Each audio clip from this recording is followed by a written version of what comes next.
Hi everyone, I'm Ashi Bryan here with the Mocha Village team doing their travel hospitality tour. So we are here in St. Thomas at the Bath Fountain. So I'll be showing you around today. All right. Hi, good morning. I'm Ashi Bryan. What's your name? Samaje. Hi Sumaji, you're here at Bath Fountain. How is the stay so far? Oh, I love Bath. I love it. Nice here. Nice here. So where are you from? Originally I'm from California. Okay. Yeah, born and raised. Okay. So tell me a little about your stay in Jamaica so far so you could compare it with here and where you're from. Well, my stay in Jamaica is always lovely. I've been coming here for since 2010. And, Jamaica's a lovely place. Bath is a beautiful place that I stumbled on one time coming to Nyahbinghi here. And, Bob Marley put the catch a fire. And you have to catch a fire and come to Jamaica and check it out. It's really nice, especially for black people. For me, living in California, hearing reggae music and Jamaican culture, it opened my eyes to a bigger black community as opposed to my own little community where I grew up. I was able to see black people in a bigger community. And then when I was listening to reggae music as a youth, they were also speaking about Africa. And so it also opened my mind to an even larger community to see the black family as a whole. And then with the Bible or the biblical influence that I've had in my life, there's a part in the Bible where Ezekiel is talking to the children of Israel, and it says that a third will be scattered throughout the land, and a third will die by plague and famine, and the third will die by the sword. And then it also says that Ezekiel to take a handful and throw them in the fire, and from that fire will go a message through the whole world that I am the Most High. Now, when I really check that out, we can see a third of us have been scattered throughout the land, and a third of us that died by plague and fire, and a third that died by the sword. But check out the part that's in the fire.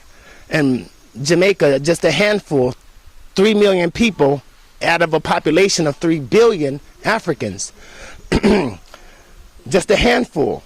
And what's the catchphrase in Jamaica that everybody say? Fire this, fire that. What was Bob Marley's first album? Catch a Fire. And from that fire, Selassie name go throughout the whole world.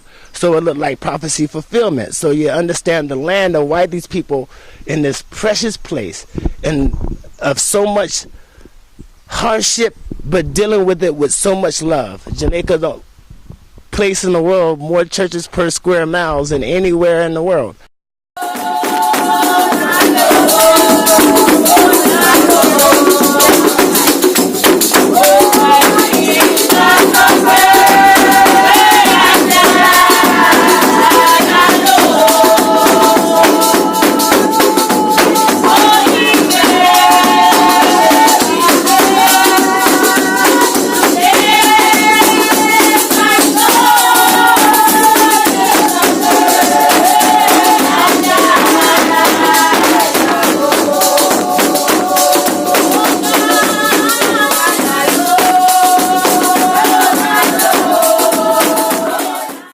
Why is that? Because the people really have an affirmative love for God, no matter the denomination or your belief. There's only one God in this creation where we are. But this place is like the Rock of Gibraltar, where Joseph hit the rock and water come out. And this is a beautiful, beautiful spiritual place, And then when we leave here, I have my family with me. And when we leave here, we're going to go to Milk River. Another beautiful spiritual place. I really like the what they call metaphysical aspect of Jamaica. It's really precious. It's really, really beautiful, really vibrant. So, that's my... That's your thing. Yeah. So you seem to talk about Jamaica with passion. Uh-huh. You talk about it like as part of the biblical fulfillment Mm-hmm. of the whole Rastafari movement in the Bible. Mm-hmm. So you're going to milk it. How did you know about these little enclaves in Jamaica? Bath is a rural area. Not a lot of Jamaicans know this place. But you found it. It's in the Talk book. about Bingi. What's Bingi? Nyahbinghi drumming is what Rastafarians come together and drum and chant and give praises.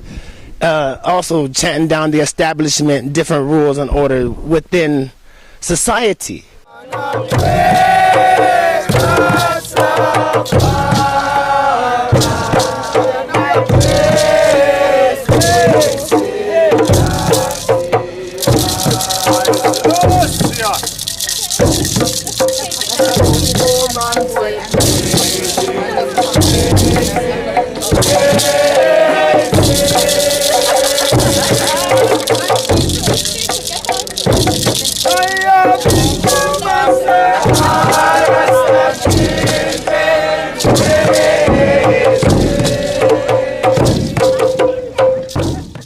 Now, in Jamaica, bingies have been going on for a long time, and they're at certain times of the year. One just passed here, July 23rd, Selassie is Earth Strong, and that Nyahbinghi drumming was, well, they have them all over, but the House of Nyahbinghi, I believe, had theirs in Scott's Pass this year. And they have them at different places at different seasons. So January 1st is Ethiopian New Year's. And so they had it here in Nut River or Nut Valley. I'm not sure the name, but I found the place. I'm not sure the name, but I found the place. And when I found the place, I was here. And from there, we drove around and we found this place and several other places along Port Antonio, because I'm not sure the names, but I know the area. I won't get lost. Exactly. Like I won't get lost because I can go somewhere one time and I'll find it again. Okay. Yeah, I'll find it again. From California to here in Eastern Jamaica, you're doing Ja tour. Yeah, Ja all over because we never stopped in just Jamaica. I done been all over. I done touched Ethiopia. I done touched Panama, South America, Mexico, Italy, Germany. All over all over. Yeah, I want to see the whole of creation. I want to see the whole of creation. There's nothing to stop us from doing that. Right. You know. So going back to New Orleans, you reside now, right? My brother lives in New Orleans. Your brother. I actually live in Humboldt County, California. Okay. So yeah. You're from way on the West Coast. Way on the West Coast. From all the way here. All the way here. And everything Irie in Jamaica. Man, hey, this is the best place for it. I think all black people should come here at one time, if nothing else, just to see a black country. See, you have to take Jamaica in a world view. Jamaica is the leading African country, the leading African nation in the world. The most leading African nation. I don't know if Jamaicans really take that as a step, but it's a very serious thing because everybody's watching. Everybody's checking. And then like me as a foreigner in Jamaica, and I come and I check the politics and I see the school systems and I see how things run. And they really make it harder than it has to be. You know, they have schools where your school, you live here, your school way over here, and you have to bus your kid to it. It's complicated, and it doesn't have to be. They don't have to make it run so. They can rearrange it and make it so that the dollar isn't as affluent, isn't as needed as it is, and it can be more utilized to what it is needed for. Things you can't go get, things you can't go grow. But so it's harder for the local population to really access the basic stuff. The basics. Because like here in a rural area, the kids have to walk such a far journey, and the cost of living is high for the local population. So you're saying it's they need to rearrange, they need to fine tune and know their place in society. That's very important in terms of global issues. And education. I heard on the news the other day that that they're taking tuitions. They don't want to make them pay. There's supposed to be donations to go to certain schools. You can donate, but I'm sure that they've been, extorting people and making them pay if you want to go to a certain school. But education should be free. Education, if you want a nation to grow, educate it. If you want the nation to exceed in the next generation, educate it. Take means to educate it. If the people are uneducated, they're easily manipulated, and they'll fall to European rule. I mean, right now when they're celebrating Emancipation Day, when Jamaica looked like when they got emancipated, they got re-established into a whole economic slavery because they went into a $1 trillion debt to the Queen that can't be paid off. It can't be paid off. There's no way it can be paid off. And then the way things run is not set to pay off. I looked into some reading and it said that this colony was never set for growth. It was only set for them to barely survive so that other people can live off of it. And it seems like that was set years ago, centuries ago, or at least decades ago. At this point, generations should have been able to grow up, change, and make a difference. You know, because what? 66 or 64? 1962. 62 Jamaican got the independence? Right, so that's before I'm born. That before you're born? 55 years now. Yeah, that's 55 years. That's enough for a fundamental change, or at least a start of change to make. And there is, I imagine there is, because I don't live here and I don't see the economic growth. But the changes are, I think, they're shifting. You know, it looks like progress on the outside, but then communities are faded. So you have established communities in the hills that were vibrant, and trickle-down economics to the farmers could benefit. But now hoteliers, beautiful hotels, but those are just for extraction. Tourists from here, all-inclusive, and all those funds are gone overseas. They go overseas, and the airport and everything is privately owned. Everything is privately owned. And so like you come here and you go up in the hills and get a massage from the Rasta there and stuff. That's direct. That's giving them some economic power, some economic wealth. But it's not like that on the other resort areas. Because it's all-inclusive. They collect their profit and they ship it off to Europe. right. And then they pay their employees minimum. The minimum. The least they could pay them. Yeah. I see the things that they do it's a very tricky thing, but it's political. Yes. Because when you're in a country that can only house so many jobs and you have so many people, what really can you do other than change the basis of the economics where they stay in country, where the money stays in country and can facilitate in-house? Right. It looked like that.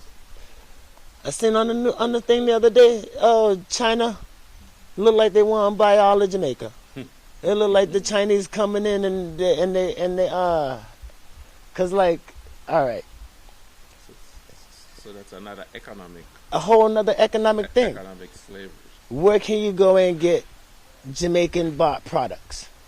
Jamaican made products. That needs to be enforced because they need to stop the import of, and it's a hard thing to do because Jamaicans don't want to spend no money at the same time. At the same time, Jamaicans don't want to pay nothing at the same time. But then, and Chinese got it good. You can get, I've had several stores in the States, and I bought a dozen something from Chinese men for $5 that they could break down and sell each one for $5. You know, yeah, it's hard to beat that. Yeah. It's hard to beat that profit. You go over to Panama, they got the free city or free zone. Yeah, and you can get stuff. Hey, but they need to promote more Jamaican made, like how they do in America. America made, and they sourcing out their work to China too.